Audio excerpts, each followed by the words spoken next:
المومنین عائشہ صدیقہ رضی اللہ عنہا سے نقل کی اپنے فرمایا کہ ایک شخص حارث بن حشام نامی نے نبی کریم علیہ الصلاۃ والسلام سے سوال کیا تھا کہ رسول اللہ،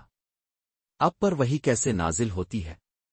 آپ علیہ الصلاۃ والسلام نے فرمایا کہ وحی نازل ہوتے وقت کبھی مجھ کو گھنٹی کی سی آواز محسوس ہوتی ہے اور وحی کی یہ کیفیت مجھ پر بہت شاک گزرتی ہے۔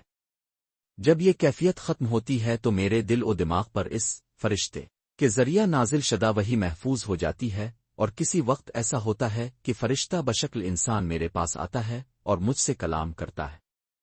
پس میں اس کا کہا ہوا یاد رکھ لیتا ہوں۔